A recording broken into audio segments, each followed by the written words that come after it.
This episode of Metropolis has more intense situations, more four-letter potty mouth, and one expression of potential self-harm.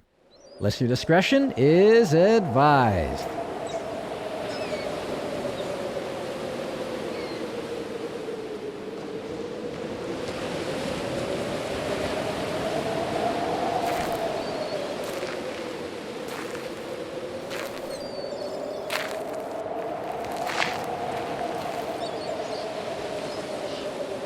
They say the sangers used to bloom here.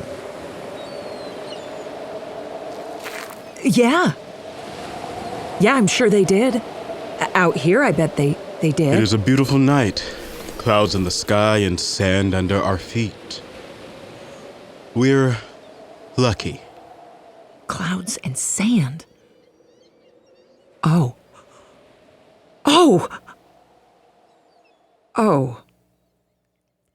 Shit. Yeah. We are lucky. There are between 1 and 500 reasons to be thankful for all of this, because clearly I am on top of this. I'm sure one day you'll run into a few more of them. Good night. Yeah. Great.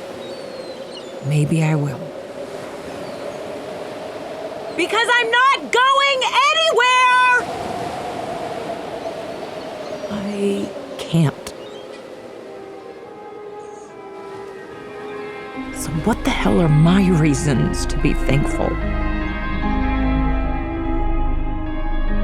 Metropolis, Episode 5, for those looking for reasons to be thankful.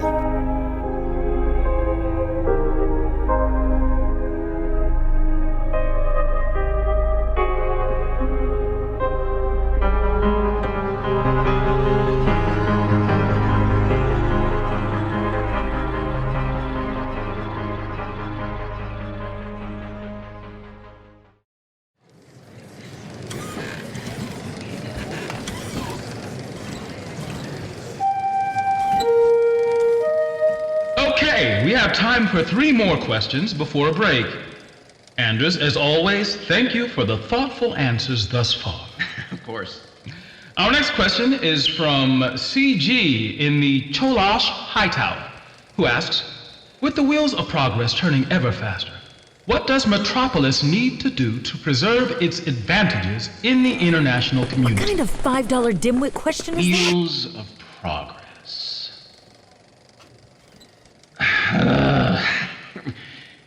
What a terrible phrase.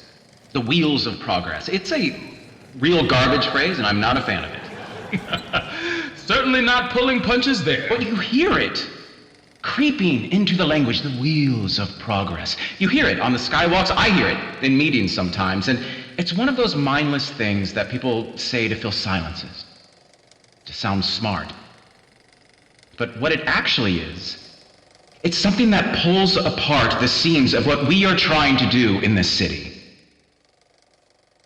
It implies that progress just happens, that we simply have to let it happen. But the wheels of progress don't just turn. You have to turn them. You're concerned that these phrases make progress seem inevitable. That's right, that's correct. Crane your neck around. Look at the rest of the world. Civilizations take steps backwards. It is happening everywhere. And why? The simple answer is that we have lost the will. There are people who want to change the world, and these places, for whatever reason, just will not let them. And that is what Metropolis is. To bring the most intelligent people in the world to one place, to give them all of the capital and the tools that they need, and to say, go and build. It's only by letting others slow us down that we can fail. That certainly is something that I take it he's different from his brother. Oh, yeah. I already hate him way more. I love how much he objected to a phrase from his own planted question. Easy to sound smart when you're only arguing with yourself. Here's another question on a similar theme. This one from GK in the drill bit. They ask, Metropolis's growth is still dependent on less fortunate countries for imports and raw material. How do you reconcile Metropolis's future with the concerns over exploiting foreign labor? They're talking about us now. Zalota, Arnhem. This is gonna be agony. This one.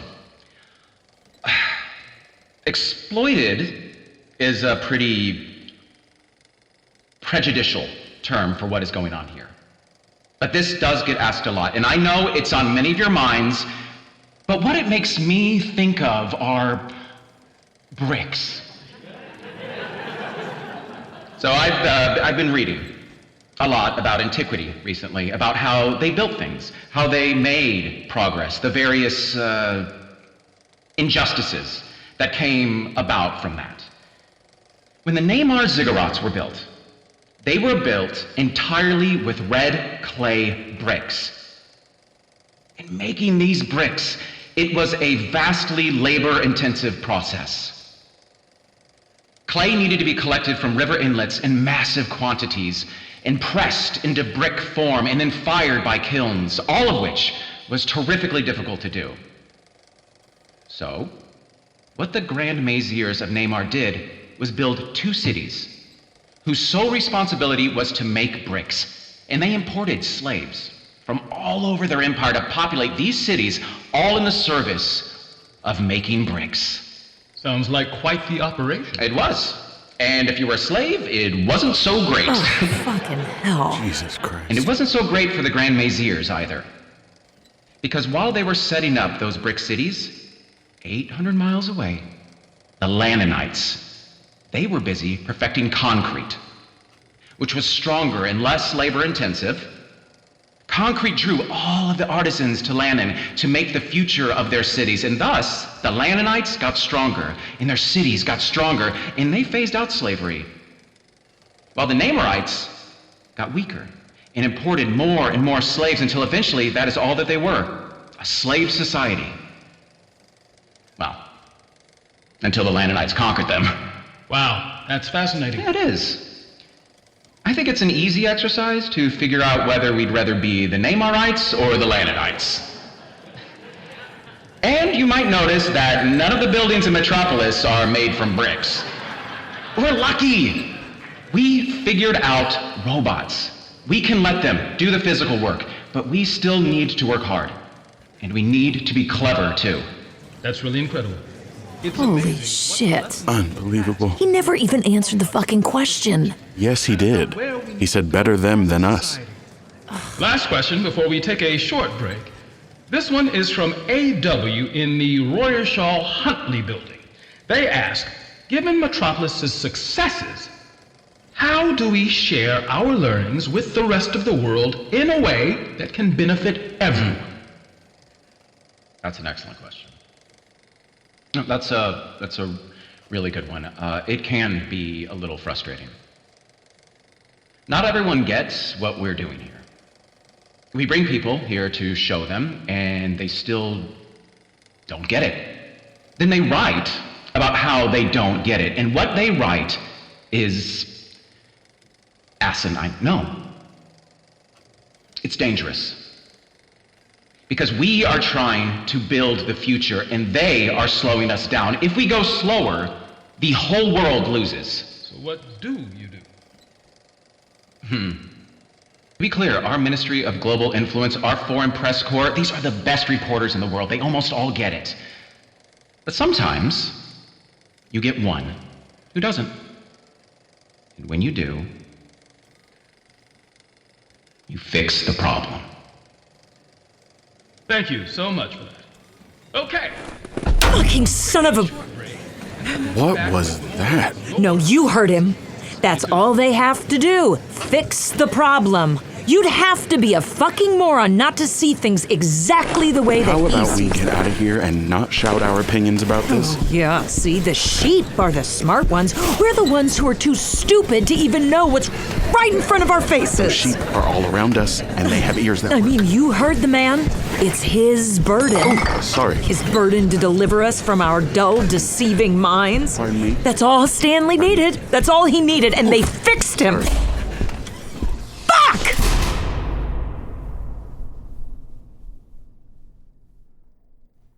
Well, I didn't much care for that answer either.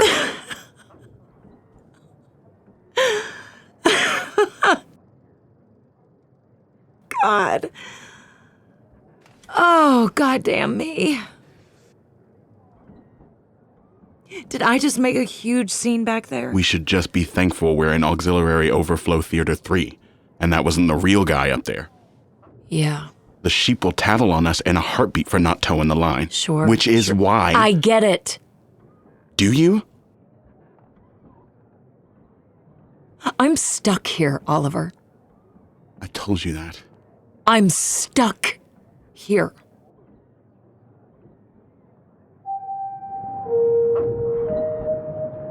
I don't think they'll miss us if we miss the second half. Let's get out of here.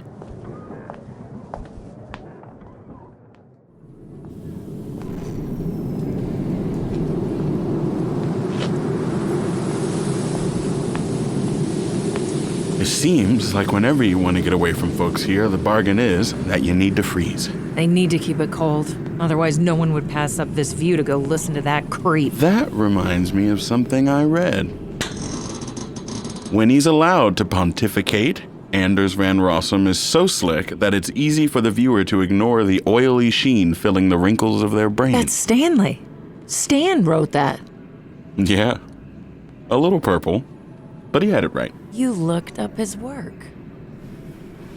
We're taking risks to find this guy. I could at least see what he was about. Yeah. You're also taking risks by associating with me. Yep. So what'd you think of him? Brave. Foolish. A lot like you. Swell. They never should have asked for a sports writer. Sports writers are shit stirrers for a living. But they don't make mistakes here. You heard the man. Or at least saw his smug, smirking sense of righteous omniscience. Spoken like a true Namerite. The unstated part of that story is that the Lananites didn't phase out slavery. They just phased out enslaving Lananites.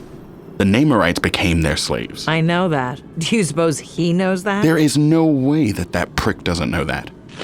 Here, let's move over to the other side. What? Why? That guy over there has been eyeballing us. Okay. Whew, I see. You weren't cold enough? Did you make any progress on what your friend left behind? His L'Enigma de Toilette? Ah, I see. Wouldn't you like to know? Yes, I would. That's why I asked. Well, I did. Ah, and And remember that little rocky outcropping I was pointing out to you during the aquaculture thing? Where we were learning that Metropolis is a big cage surrounded by fishing nets. yeah, Let's just say the Sangus used to bloom there. Singus. Don't give me a riddle about another riddle. Remember what was written on top of that note? They say the Sangus used to bloom here. It's a shibboleth, a handshake. You went there last night? Sure did. And someone said that to you? Sure did. What'd you say in response? I panicked and made an idiot out of myself. Huh. The thing is, the Sangha part isn't the riddle. That's just the opening. The riddle comes after. I think each time, the answer is different. What do you mean? After the first line, he said, "It's a beautiful night with the clouds in the sky and the sand under our feet." Clouds in the sky and sand under our feet. That grid on Stan's paper, clouds 3, sand some other number. Maybe you need to add it up. Yeah, that might be right. They're taking security seriously. Right? Whoever they are, which is something I need to figure out. I have a thought on that. Oh, what is it? Oh, wouldn't you like to know? Yes. Yes, I would. That's why I asked. We may not be the only ones who don't buy into Metropolis as humanity's city on the hill. An internal protest group. Partisans is what I'm talking about. Go on. There were rumors floating around that these groups exist. One name I heard was the Other Concerned Humans. A play on... Yes. Are you going to reveal your sources on this? No, of course not. You know, that whole wouldn't you like to know thing is only charming when I do it. When you do it, it's just annoying.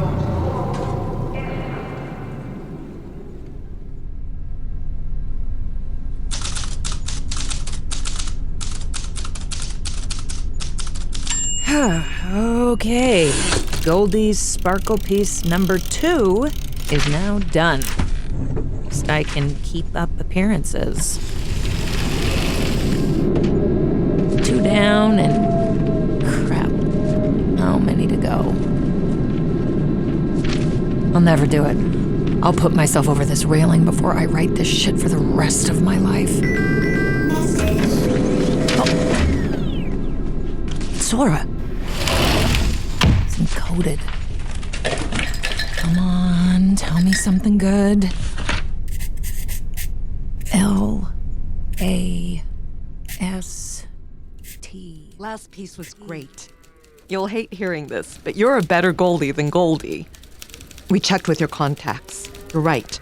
No one knows anyone who has lived on the island and gotten off. Started looking at smuggling options. No good ideas yet. One bad idea required Coach Ramo's team to win the Atropa Cup. That's how bad. Still working on it. We'll figure it out. Be safe. All here miss you. Zora.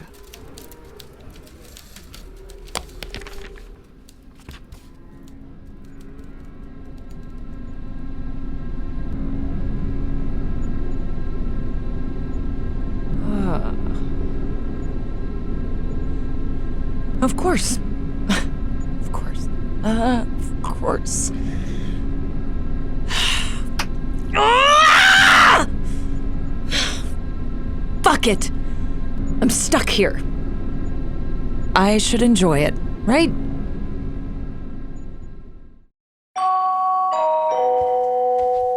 Floor 1. Oh, shit. And we are going up. Oh, shit. Good afternoon, Ms. Grosny. Mr. Van Rossum, how serendipitous for us to run into each other. Indeed. I see that you've met with the consultant. Looks like they've made something of the situation. Ah, yes, the situation was handled. Well, I happened to be in the neighborhood for some tea, and that reminded me that it's been a couple of days since we last had a chat. Would you care to join me for a trip on the circuit? I wouldn't dare say no. No, you wouldn't.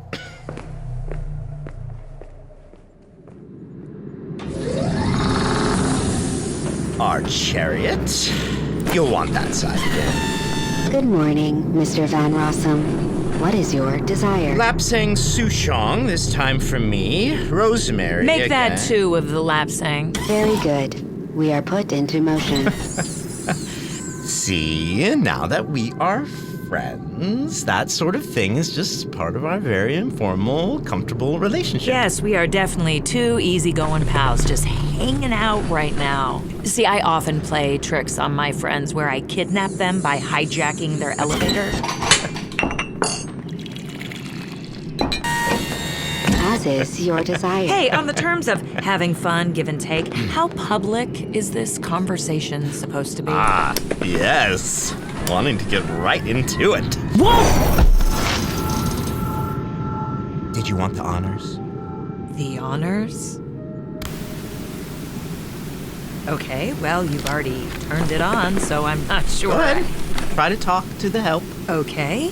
More tea, please? And nothing. You're welcome to keep that.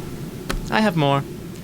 Consider it a gift between friends. Yes, friends. So now, with that, we can be friends, talking candidly and freely, as we do. There's that word again? As one friend to another, I've been very helpful. Let's just please puncture this bizarro reality that we are weaving right now. There is absolutely zero possibility that you see me as a friend. And to be someone's friend means you must see them as a peer. So I would like to keep that particular word out of our conversation, okay? Unless, that is, you decide you want to meet me eye to eye at an equal level of humanity. Now you tell me, is there any chance in the infinite expanse of the cosmos that would ever possibly happen?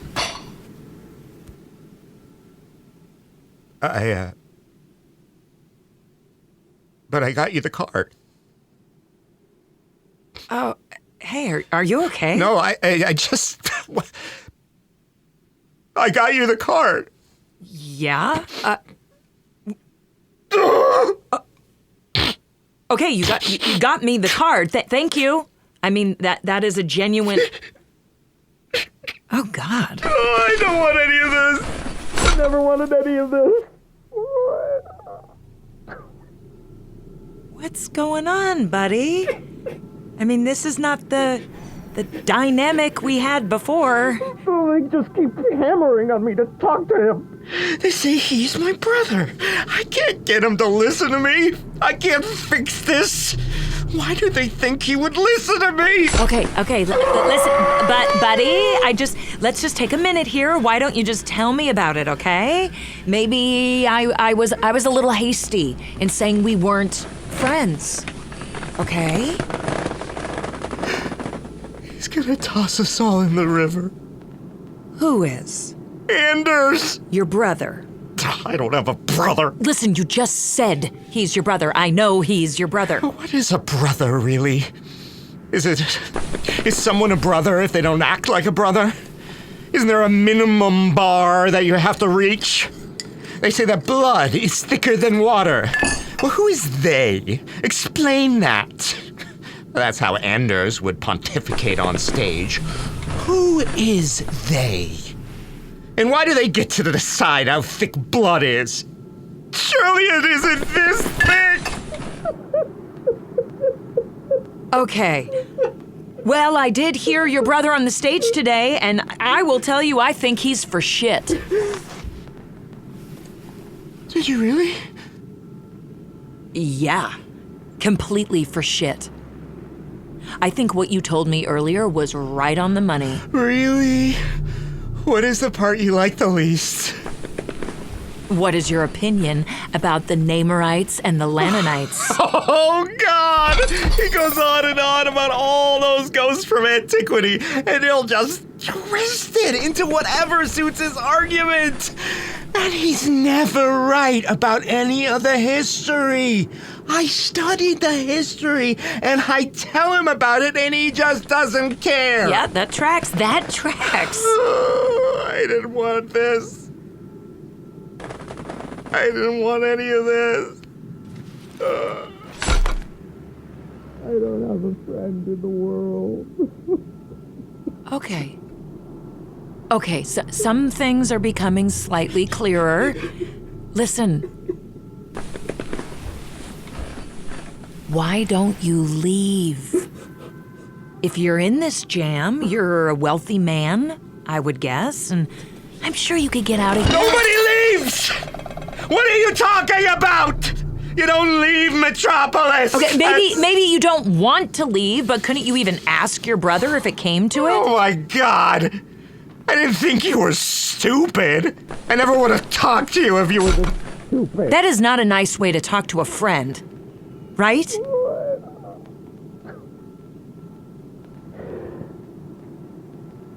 You don't even know how bad it would be. You don't know. You don't even know how bad it would be.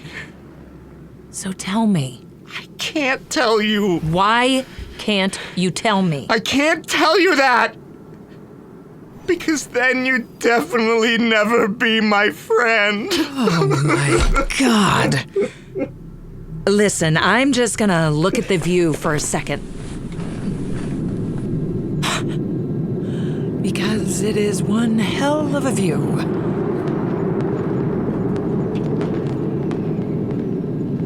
Okay. Okay, so you are clearly very scared, okay? I see that. I feel that. I am also scared. Whatever unspeakable bad thing that will happen to you that you can't even tell me about, it can happen to me like that. Because I am nobody, right?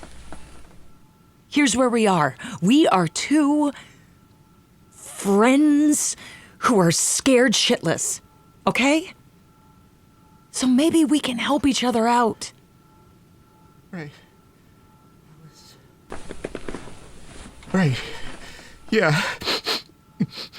Here, we're almost back. How about let's just have a little more tea? Okay. Okay. Adria could help you. What? She can't help me, but she could help you. Who's Adria? Yeah, that's... Okay. I could do that. I think I could do that. That's what I'm going to do. Okay, I don't know what that is, but hey, wait, no, wait. See, I am helping you, okay? I am helping you. Can you just help me? Well, yes, sure, but who is Adria? Wait!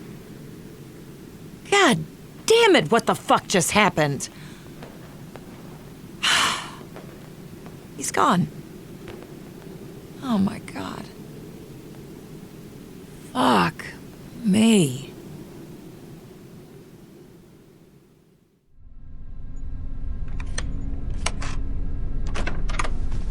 Welcome home. Okay, I have a new plan for the evening. I'm going to get into my bed and curl into a fetal position until the world explodes. Oh. What's this? Ah, it's the rest of my wardrobe. That's what it is. Huh. Pinstripes. I guess in this jail the stripes run vertical. Damn. These are incredible. Alsace really outdid herself. Oh. From A.N. Kitchener. Goldie, here's the rest of your wardrobe. My deep apologies for the delay. I found myself giving into creativity for longer than I anticipated. Would still love to connect if you have interest. Alsace. Huh. City services. Message to Alsace Kitchener. What is the message? I have interest. I'm up for dinner anytime, even tonight. I don't know how long I'll last here. Stop. Message complete. Do you wish it? Yes. Message sent. Now what? Message. Message incoming for Goldie Grosny. Message from Miss Alsace Kitchener. Oh. Play. Dinner tonight would be lovely. It will be my treat. I have sent a taxi point. Freddie may join as well if I can pry her out of the lab. A difficult challenge. Message complete. Okay.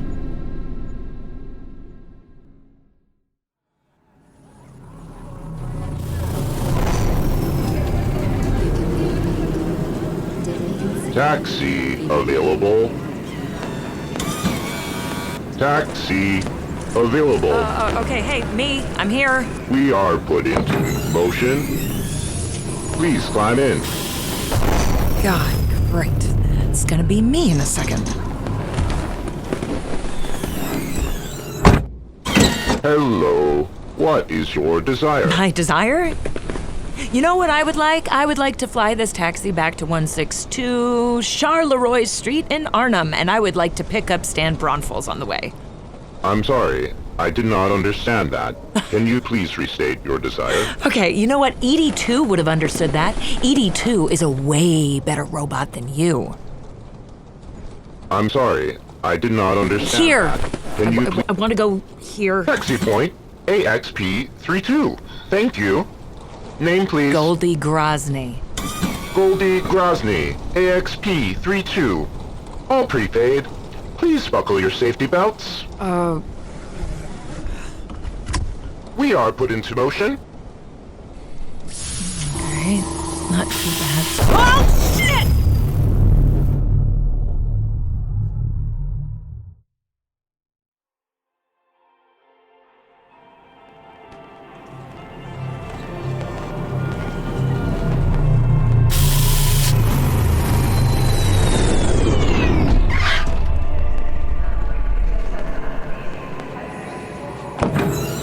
Thank you.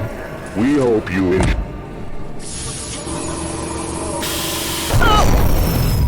God damn it. Okay. Okay. Ugh. Okay. I made it.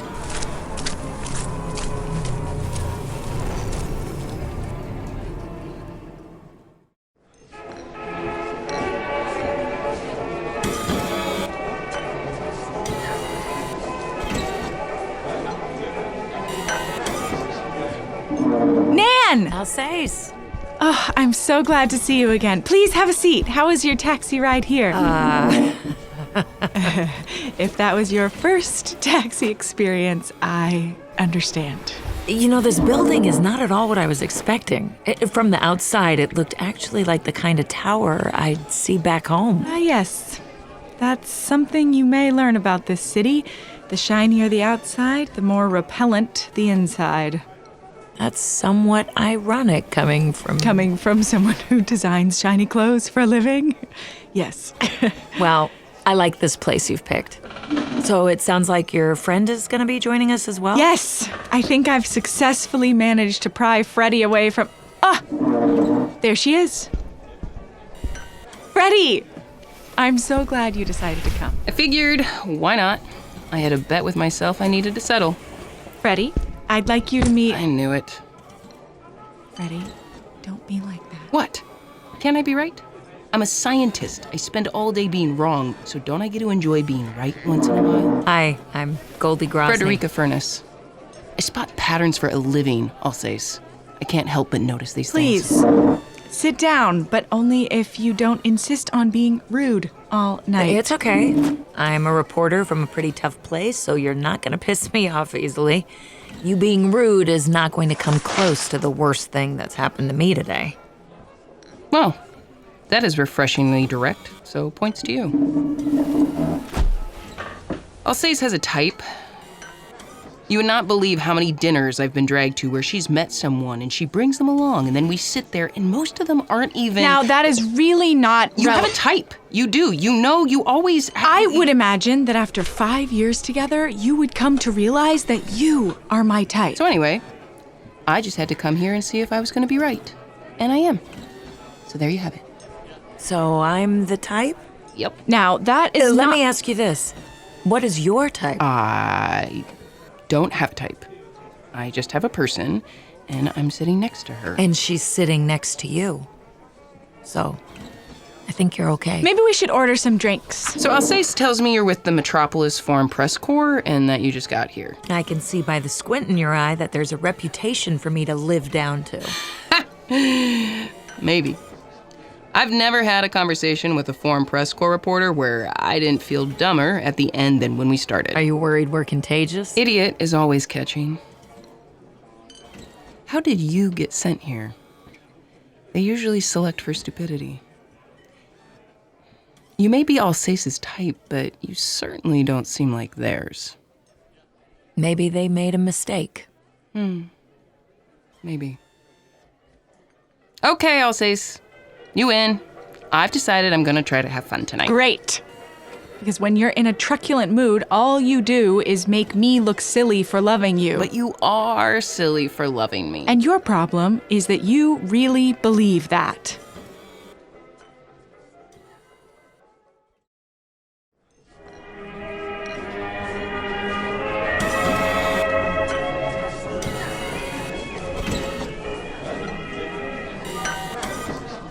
God, are you sure this is still Metropolis? What? You don't think we have dark beer up this way? Nah, I mean, I feel fine here. Haven't felt fine anywhere since I got here.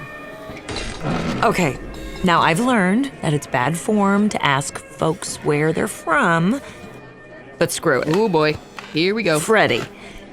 Oh, Fred, what should I call you? Freddie's good. That's how I keep track of all the people who know me through Alsace. Okay, Freddie, you moved here. And I'm gonna guess 10 years ago. And Alsace, you were born here. Exactly. How the fuck you know that? A little bit of reporter's pride on the line. Alsace here had me made in 5 seconds, so I had to return the favor. Seriously though. You're easy. You're the kind of type A engineering sort that this place is a magnet for. As for Alsace, she just doesn't seem scared all the time. Is that true, Alsace? You're never scared? You are the only thing scary in my life, Freddie. Is that so?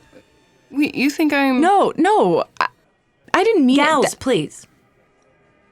I really need something to be functional right now. Of course, that was also the other giveaway on where you're from. What do you mean by that? Shit. Why did I say anything? No. You wanted me to be direct with you, so I'm asking you to be direct with me. Okay. I know she was born here and you weren't because you've got a major inferiority thing going on. Jesus. You move right along, don't you? Well, there you have it. If you excuse me, I need to go take a shit. Don't get too much further into my personal shortcomings without me. Freddie.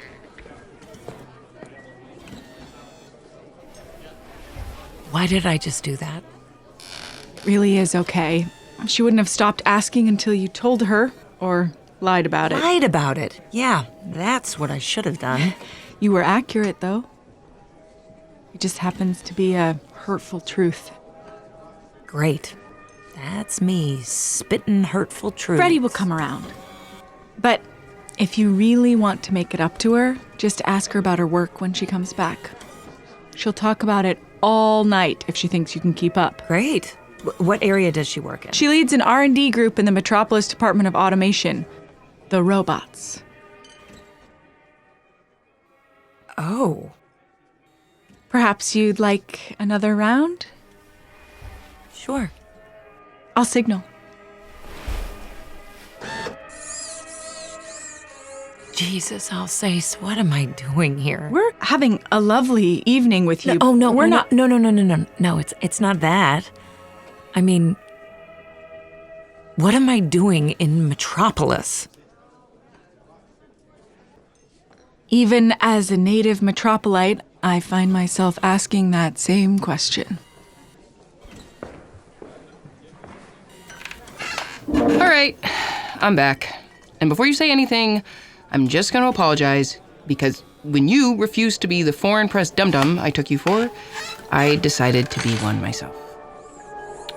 Turns out taking a shit can be mentally clarifying. Another round. Looks like I came back at exactly the right time. As is your desire. Thanks. Aha. And that right there is how we know you are definitely not from here. Oh? Nobody ever thanks the bots, but we should. Why don't you? I'm chicken shit. Right? I suppose in that sense I'm chicken shit too. It's one of the fiercest social pressures here. You need a social scientist to figure that one out. And they don't want any of those folks running around here. Well, you're a scientist, right? Alsace mentioned that you run a team doing R&D for the robots. That's a pretty slick dig at social scientists. But yeah, I'm a scientist. I spend an awful lot of my life staring at bots and papers about bots. I imagine that's a pretty prestigious post here. Yeah, in some ways, it is. But also, anything dealing with the help is always going to be vulgar. And the other thing is, if you're an engineer here, everything is a crunch. We're always behind, we're always being pressed towards something. Okay, I could ask you questions about the bots all night, but Alsace, you're probably sick of hearing No, about it. not at all. Listening to Freddie talk about her work is one of the things I love most of all.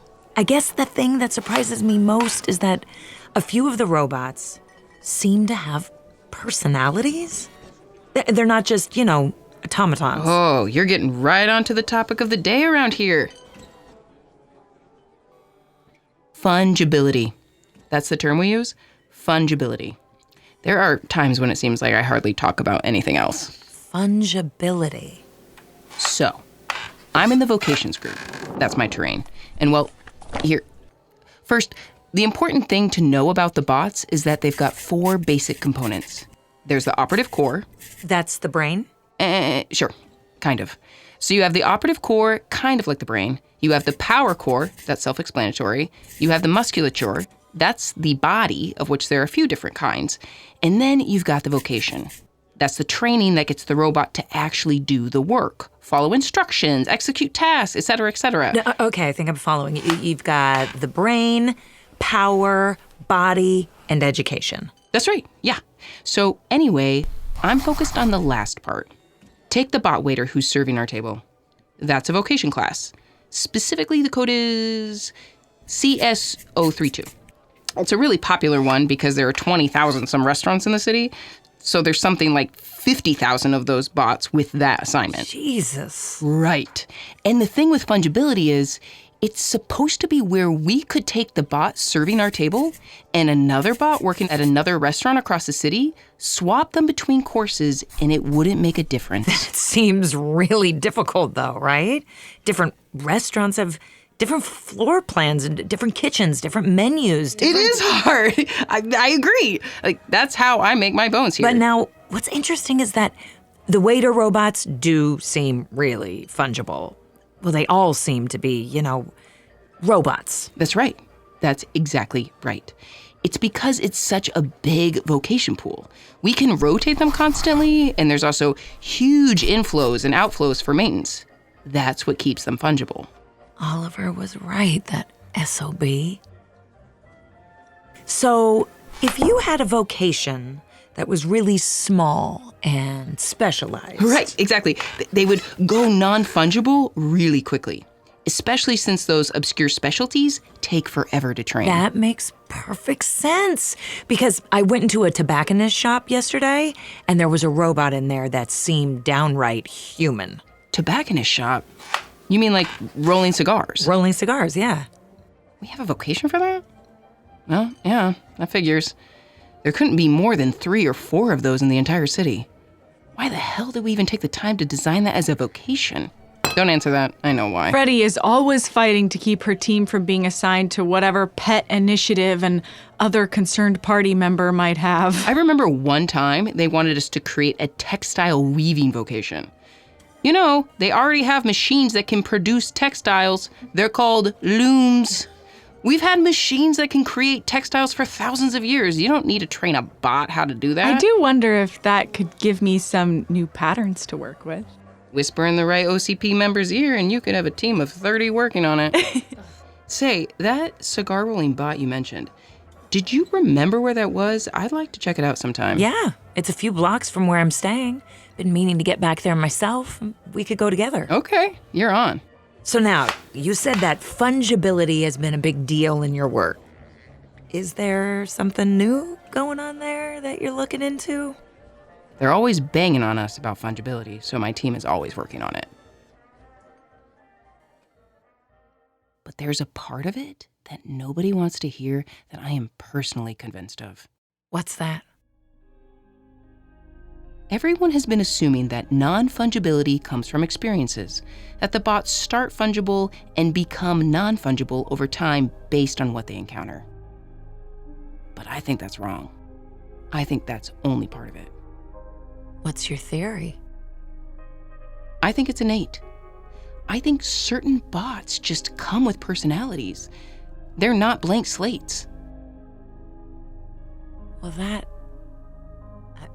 it would seem like that's something the teams working on the operative core part would help you with, right? I mean, if that's their brain, it'd be in that part, wouldn't it? First off, kudos to you. Just by retaining what an operative core is, you already know more about the bots than 95% of Metropolites. Here, I thought you were going to be an idiot. You are receiving high praise here, although I think you'd be forgiven for not realizing it. Yeah, I got that. But yeah, ain't nobody talking to the operative core team. You see, the way the Department of Automation is set up, you have the inner team and the outer team. Power core, musculature, vocation, they're all outer team plebs like me. But the operative core team are the high priests. Nobody talks to them and nobody knows what they're doing. So it's almost like magic. That's exactly how they want it to feel. And you know who is the official lead of the operative core team? Who? Anders Van Rossum. That shithead?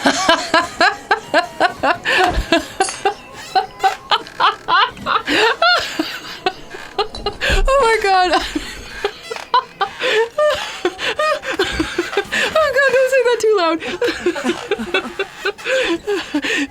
But yes, it's him. Do you know what his official title is in the city? He only has one.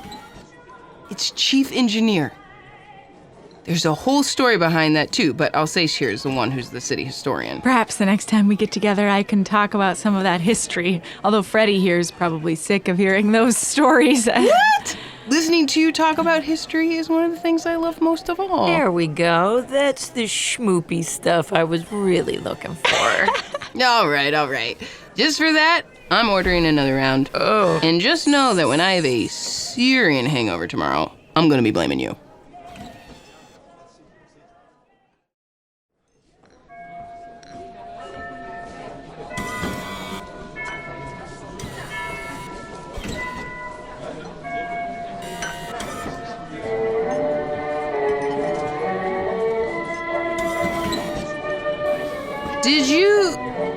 Did you ever just hear a song that's perfect? That hits you just perfect? Where you mean like right now? You just feel it. You get caught in a feeling. Here, I think I'm gonna go pee now. I'm just gonna...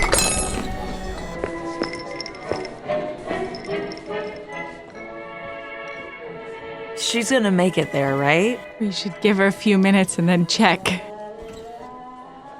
I'm sloshed. I am very drunk too. You're drunk? This is you drunk. I am good at holding it together. I thought I was good at holding it together. I think you're doing great. When you say it, I almost believe it. I've been thinking about what you said earlier. Uh-oh. Just, the idea of not being scared all the time. It isn't exactly true. I'm just glad that you did not use the way that I identify a native metropolite. How's that? They have a cruel streak. Well, everyone has a cruel streak, Alsace. But I see what you mean. What about you, though? You don't. I am beginning to think it is cruel just to live here. Sangus. I should have asked about the Sangus. They used to bloom on the beach of Metropolis, didn't they? They did. Once upon a time. I think I understand what that means. But I don't know all the way. I only have a few pieces. Please. You have better things for your focus than our metropolite nonsense. Alsace, I don't think I do.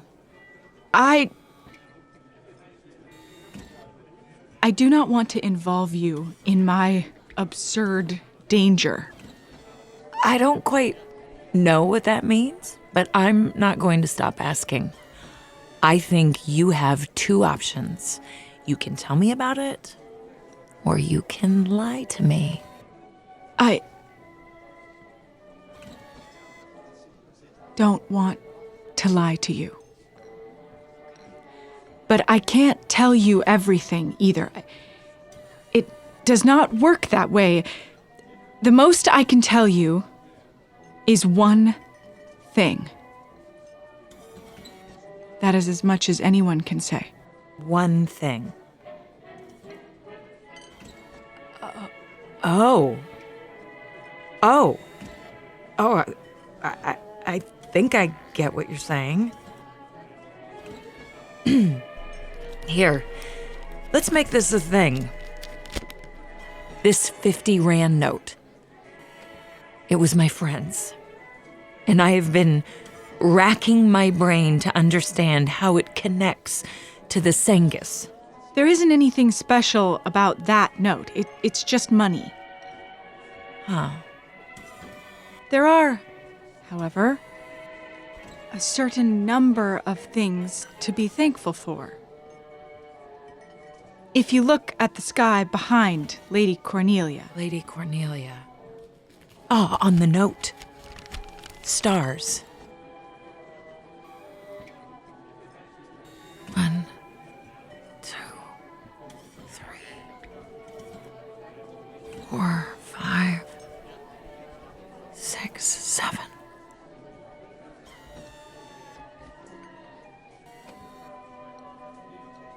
Wow.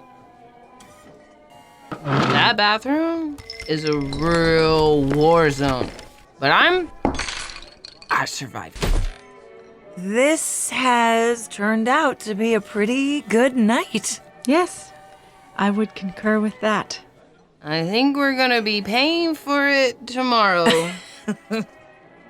That might also be correct. I think I should probably go home now. Yes, let's get you home, Freddie.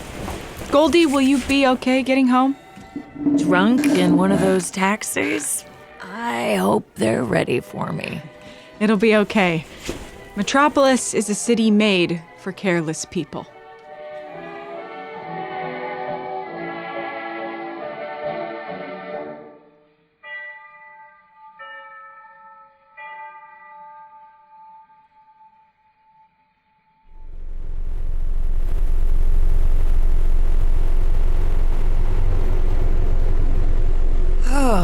Hungover and loaded at the same time.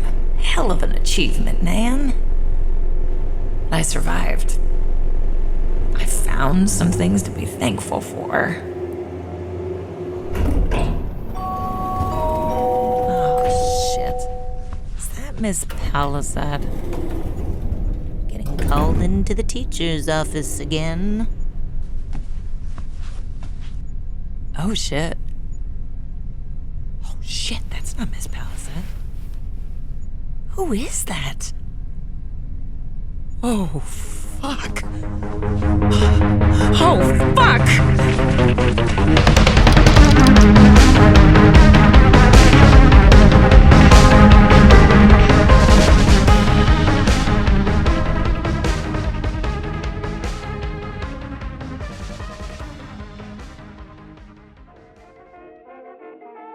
Metropolis, Episode 5, a Lux Radium production. Written, produced, and sound edited by Dan Coate. That's me. Directed and story edited by Sally Olive. With Angela DeMarco as Nan Canali, Nate Tenenbaum as Oliver Harriman, Katie Peabody as Alsace Kitchener, Cameron Hebb as Frederica Furness, Avery Clark as Anders Van Rossum, Mark Emerson as Berno Van Rossum, Kathy Sheh as Zora Ball, Rachel Ryle as additional voices, Antonio Mitchell as the voice at the beginning, and Reginald Andre Jackson as the interviewer. Sound engineering and recording by Aaron C. Schroeder of the Pierced Ears Recording Company, the best recording studio in the Pacific Northwest. Original music by Foof. That's FF00FF. And original art by Michael Hershon. If you like the show, and as always, we really hope that you do, please give us a review and follow on Apple Podcasts, Spotify, or however else you're listening to this right now. And if you get the chance, tell a friend or 1,000.